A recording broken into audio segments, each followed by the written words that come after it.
I was in labor during a visit to the cemetery when my husband coldly said, "Why don't you just give birth here?" He then forcibly took my cell phone and drove away in the car. The temperature that day was over 105 degrees Fahrenheit. I was left stranded in a remote graveyard with no way to call for help, pushed to the brink of despair. I couldn't understand why my husband would do such a terrible thing. As I was overwhelmed by pain and fear, I suddenly realized something. My name is Taylor. I'm a 33-year-old housewife.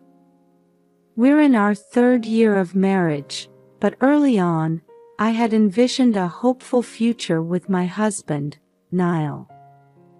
On weekends, we used to go shopping together, cook, watch movies, and spend peaceful time together. I felt genuine love and trust for my husband, believing that our vowed love would last forever. However, that illusion was shattered when I became pregnant. For some reason, my husband, who had been affectionate before, suddenly turned cold. He started helping less with housework, and when I tried to talk to him, Niall would coldly say, "I'm tired from work, don't talk to me." I was confused by his attitude, and my anxiety grew day by day. When I asked him why, he shouted, "Pregnancy isn't an illness. Don't be lazy and do things properly by yourself." Since then, he stopped caring about my health or feelings entirely. Even so, I tried to mend our relationship. I thought maybe it was because he said he was tired from work. Or perhaps he was just overwhelmed by the sudden reality of becoming a father. Believing this, I made an effort to prepare meals every day and do as much housework as possible, even when morning sickness was severe. But every time I saw Niall's irritated glare, I felt the image of his former kind self slipping further away. As these days continued, the baby in my belly grew steadily, and that was my only support. "We'll meet soon. I love you so much," I would always say, caressing my growing belly. But even when I gradually started preparing baby items, my husband would still click his tongue in disapproval, and sometimes I'd even find them thrown in the trash. For the sake of the baby, I felt I had to avoid divorce at all costs. While part of me wanted to believe that Niall's attitude would change once he saw the baby's face, he started throwing things at me if I defied him even slightly. Seeing him like that, I gradually became unable to resist. As I entered the final month of pregnancy and my due date approached, one day Niall suddenly said in a commanding tone, "We're going to visit the graves now," and started getting ready. "I feel like my stomach has been tightening since this morning, so I'd like to rest at home," I said. "Can't you even go to visit graves? Or are you saying you're not interested in my family's graves?" he retorted. "That's not it at all. I didn't mean that," I said. Feeling scared by Niall's sharp glare, I couldn't speak up any more forcefully. Unable to defy my husband's orders, I had no choice but to do as he said. So we headed to the remote cemetery in Niall's car in the scorching heat. An awkward silence filled the car, with only the music from the radio echoing emptily. "All right, we're here. Get moving," he said. Dragging my heavy body, we headed towards his family's grave. However, my body was already exhausted, sweat pouring from every pore, and I felt short of breath. The temperature that day was over 105 degrees Fahrenheit, and even the mountains, which should have been cool, were stifling and suffocating. If I could just get through this quickly, we could go home. That's when it happened. Ouch! I had felt pain in my stomach even in the car, but now a sharp pain like nothing before shot through me. Surprised by the pain, I crouched down on the spot. Niall must have heard my voice, but he kept walking ahead without paying any attention. I tried to call out to stop him, but only a faint voice came out of my mouth. Niall, please. My stomach hurts. I think I'm in labor. I expected my husband to help me when I said that, but he just stopped and looked at me with a cold face. His eyes showed no trace of love or concern for me. Please. Take me to the hospital right now. Why don't you just give birth here? He said with a smirk, looking down on me. My heart sank to the depths of despair. What? This baby is his child too. I never imagined my husband would act so cruelly. I have things to do after this, so figure it out yourself, he said, forcibly taking my cell phone from my bag. Wait a minute. What are you going to do with that? I asked. It's punishment for using pregnancy as an excuse to slack off on housework. Reflect on it a bit, he said, smiling faintly as he put my phone in his pocket and got into the car. Please, wait. Don't go. My desperate cries echoed through the mountains as my husband drove away. I was left on the brink of despair, with no way to call for help. As heat haze rose and the sound of insects pierced my ears, I tried to seek help somehow, but my body reached its limit and I lost consciousness. 6 hours later, suddenly a phone rang. What's this? You secretly bought a new phone without telling me. My husband's angry shouts echoed through the hospital room. So, did you give birth? This is the police. Your wife has passed away. Caught off guard by the unexpected person answering the phone, Niall lost his earlier bravado and could only stammer a response. Please come to the hospital immediately. A few minutes later, footsteps approached rapidly down the hallway, and my husband burst into the hospital room. Are you the husband? Who are you? Are you with the police? Niall looked suspiciously at the woman in the room, who was in casual clothes. I'm your wife's friend, Jennifer. I received a call from Taylor asking for help, so I went to the mountain cemetery. She explained the situation to Niall. I rushed her to the hospital, but unfortunately, we were too late. Jennifer lowered her eyes sadly and bowed deeply in apology. Behind her, on the bed, lay a figure with a white cloth covering their face. Why was my wife, who was in her final month of pregnancy, alone in such a place? I don't know. I couldn't ask her about it. This can't be. What about the baby? I'm afraid the child also. Niall started sniffling, then began to cry, saying in an anguished voice, I can't believe Taylor is gone. Are you sure you have no idea why Taylor was at the cemetery? Jennifer slowly raised her face and asked him with a solemn expression. Of course not. I wasn't told anything, he replied. I see. Then, please look at Taylor's face.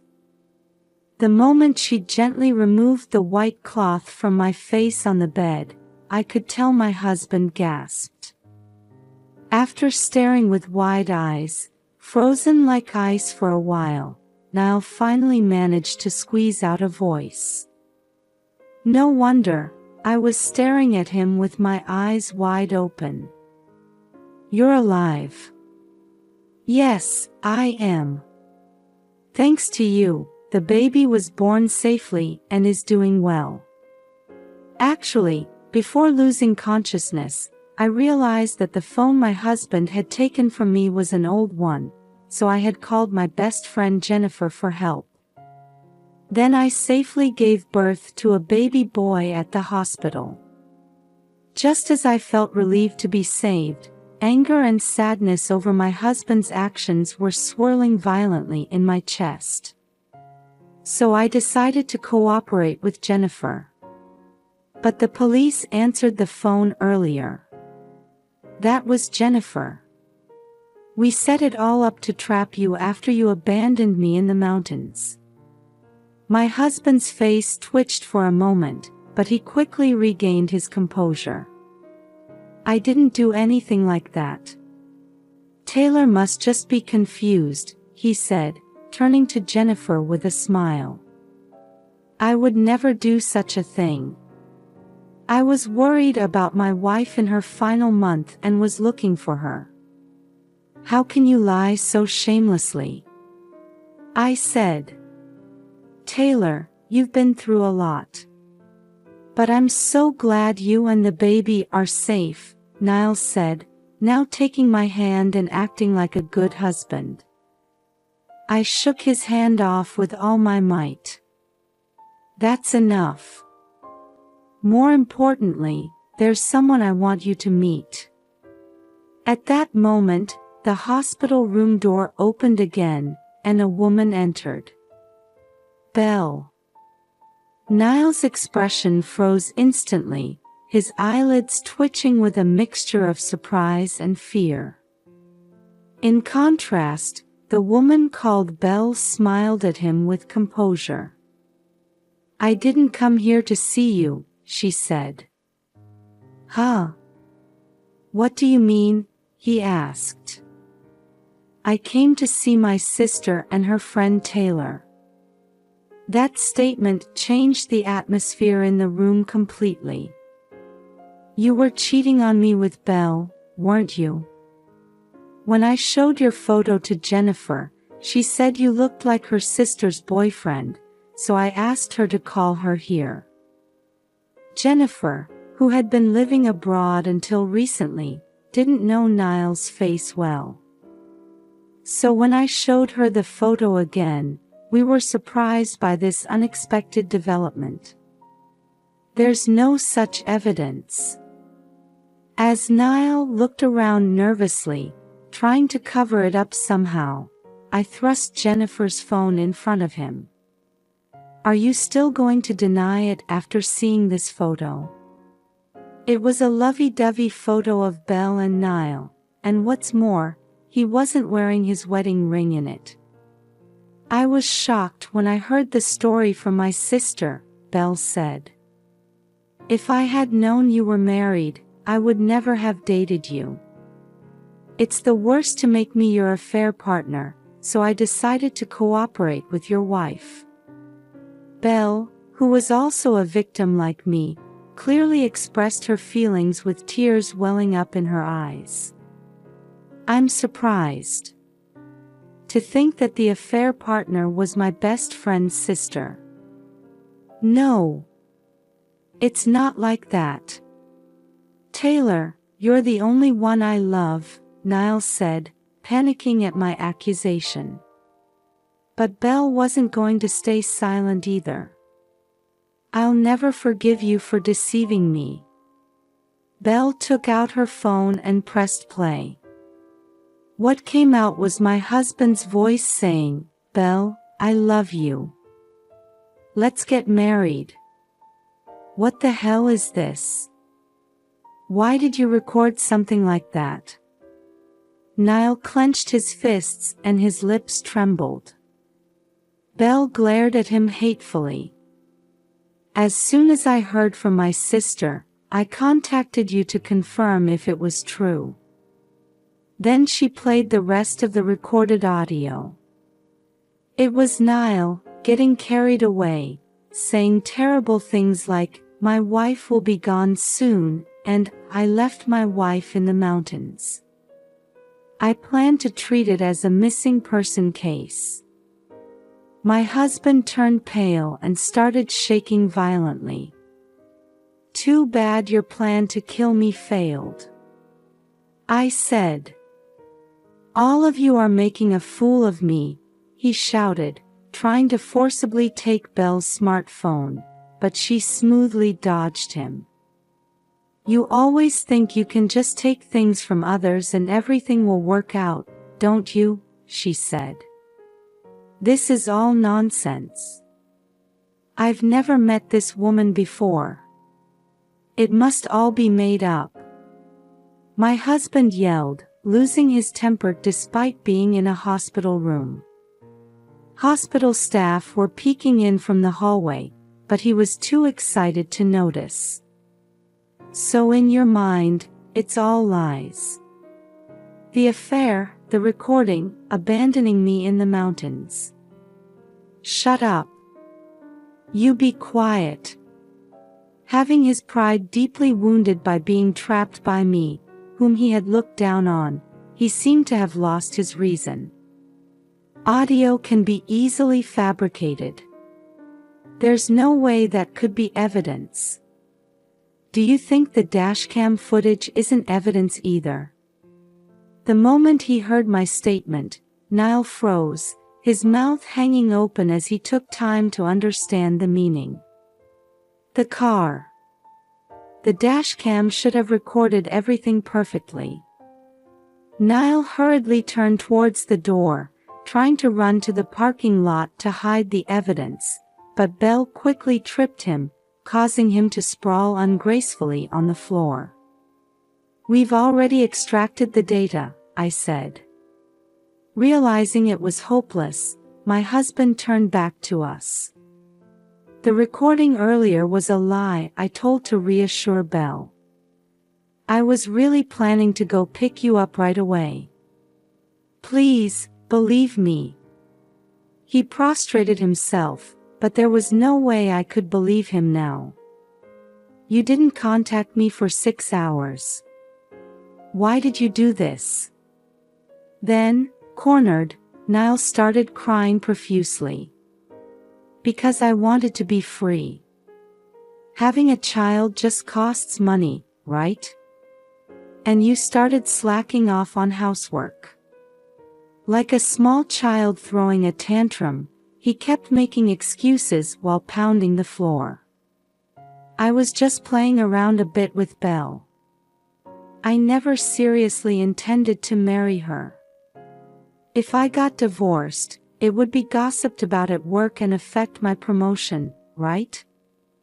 I thoroughly despised my husband, realizing he was a man who only thought about himself. Please, let's start over, he said, still clinging to me even at this point. Does he think he'll be forgiven just by apologizing? It's too late, I answered quietly in a low voice. Niall looked utterly surprised, his face showing an expression of despair. No way. Just then, there was a knock at the door, and a hospital security guard entered the room. The staff must have called them because of my husband's commotion. Please, this is just a marital dispute, there's an explanation for this. My husband desperately resisted, but he was dragged out by the large security guard. As silence once again enveloped the hospital room, I unconsciously shed tears of relief, and Jennifer gently rubbed my back. Thus, I was liberated from my past suffering and decided to walk a new path in life. A few months later, my divorce from Niall was finalized.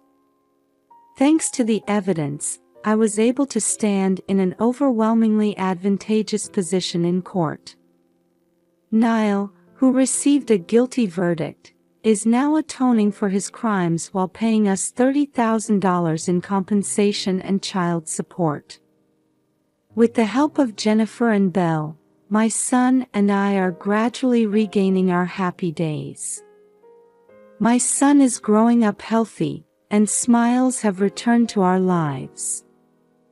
Through this experience, I've decided never to sacrifice myself again, no matter what difficulties may come. Life is full of unpredictable events. Even so, I will carve out my future with my own strength, without entrusting my life to anyone else.